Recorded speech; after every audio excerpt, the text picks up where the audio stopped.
Hey, thanks for tuning in. In this video, we're going to talk about the belief of everyone has an individual responsibility to sort out their own salvation on their own. And this is a belief that I have witnessed circulating in Karaite groups and similar groups. The belief that, we need to figure out what it is that's true for ourselves, and we have individual responsibility to sort out what it exactly is that's commanded, what it is that we're supposed to be doing.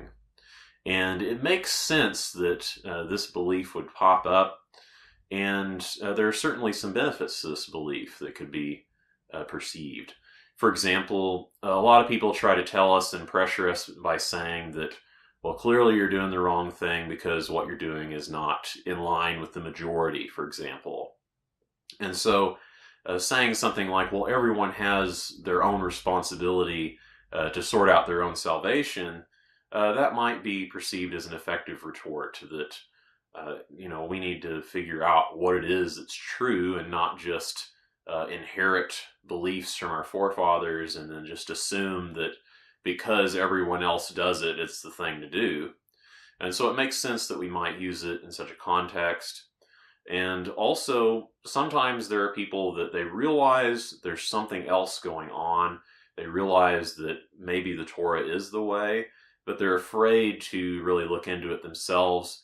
And this can be a motivating belief for them because we can say that, well, you have the responsibility to figure out your own salvation, not just listen to what other people say it says. You have the responsibility to figure it out and actually look into it. And that can be a motivating thing for some people. And there are other reasons and other benefits and other situations where we might want to say such a thing or spread such a belief. The thing is that this is not how it works in the Torah, and this is not how it works in reality. Now, in regard to personalities and different people, it makes sense that this is a belief that would be common amongst those of us that are returning to the law. Right now, based upon kind of the phase of events, and we're returning to awareness of the law and observance of the biblical commands is not mainstream. And so the kind of people that are being attracted back to the Torah are those that have the personalities of where we believe that we have the ability to look into something and investigate it on our own, that we recognize that many of the so-called experts are not really experts, or that they do not necessarily know the truth, and that we have the ability to sort this sort of thing out for ourselves.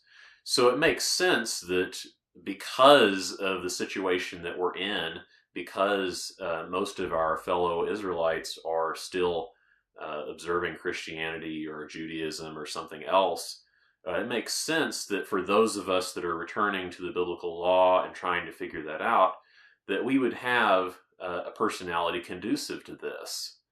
But most people are not this way, and not everyone has this personality.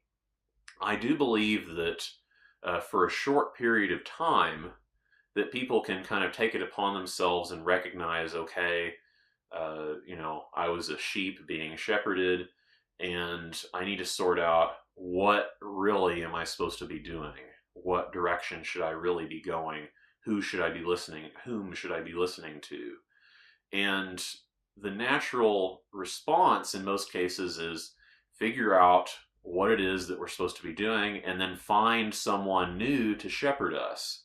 That's how a lot of people work, and people don't really want to accept this, but this is actually indeed what the Torah teaches.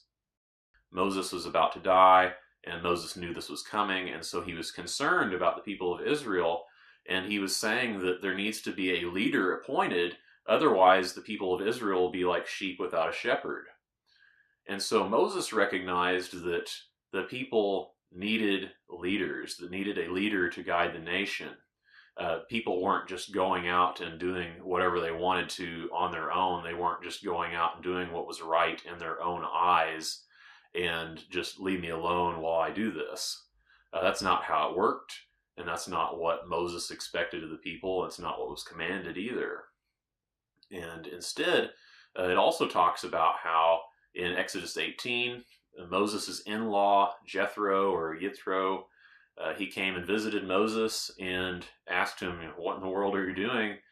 You need to be delegating. You need to be appointing leaders. And so the conclusion was that Moses decided that the way that we should be going about this is establishing a hierarchy of leaders.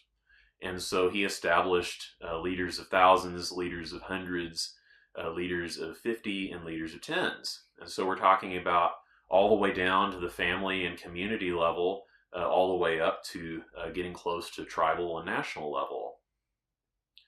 And so in the law itself, we're talking about leaders. Moses didn't say after Moses dies that everyone has the individual responsibility to figure out how to get into Canaan on their own, or everyone has the individual responsibility to figure out how the law works on their own. That's not at all what was being taught. This is not a belief that comes from the Torah. It's a belief that, in my opinion, comes from Western culture and comes from some of our experiences that we may have had in being more individualistic. While, like I said, this has some utility, and for many of us, it has allowed for us to come to new conclusions. It has allowed for us to recognize that, yeah, the Torah is the way. But we need to recognize that the Torah does not actually teach us to live in the Torah society in that way. Not everyone is their own island that just, leave me alone while I figure out the commandments on my own. That there is indeed supposed to be a hierarchy, and that there are indeed supposed to be righteous leaders and teachers amongst the people. That it's not supposed to be just a system of a whole bunch of individuals that have no influence upon one another. And an example of this is Leviticus 19:17. Leviticus 19:17 talks about how we are supposed to correct our associates. We're supposed to correct our neighbors. And this is a command that is very much discouraged by our culture and also by this belief of everyone having their individual responsibility to sort things out on their own. So if we are indeed commanded to do this in Leviticus 19:17, which we are, then there is this idea that everyone has a responsibility to help one another to follow the Torah, to follow the commands, and to be on the right track. That we have responsibilities individually to help other individuals. And this, of course, is very much discouraged, and a lot of people get discouraged from it because according to our societal beliefs, our non-Torah culture, by going around and trying to guide someone else without their actual questioning you on what to do, it's considered impolite, it's considered immature, it's considered all sorts of bad things. But in reality, it's what's commanded. It's a part of the Torah culture. The Torah culture is not this individualist Western culture that we have inherited necessarily. It's not the traditional ways of thinking that we have been raised in necessarily. The Torah culture, it does involve leadership, and it does involve guiding one another and correcting one another so that we stay on the right path. And so this belief that has been, it's been turned into pictures and memes that are being spread around the internet. And people are looking at this, everyone has their own individual responsibility to sort out their own salvation. They're looking at that as if it's kind of a self-evident belief. It's being treated as if it is Torah. And in my view, this belief needs to be just quashed. It's not Torah. And in some ways, it leads us to reject parts of the Torah. And so I think it needs to be replaced with something that is actually more representative of what the Torah commands and of the culture of the Torah. The Torah culture is that of one where we're guiding our neighbors, where we're trying to help people to all stay on the right path. And so we're interacting with our other believers and we're sharing I think we need to be, I think we need to be doing things this way, and we're correcting them when we see them doing the wrong thing, and we're trying to keep everyone on the right path. And it's a society where there is leadership, that not all leaders are inherently illegitimate. The Torah society is not an anarchist society. It is indeed one with leadership. And so we need to replace this belief with something that is more representative of what the Torah commands. Thanks for watching. Feel free to like this video and to share it if you think it could be useful in being brought up to other people's attention. And feel free to subscribe if you're not already, so that we can stay in touch and so we can continue this discussion. Thanks for watching. Remember the commands. Peace.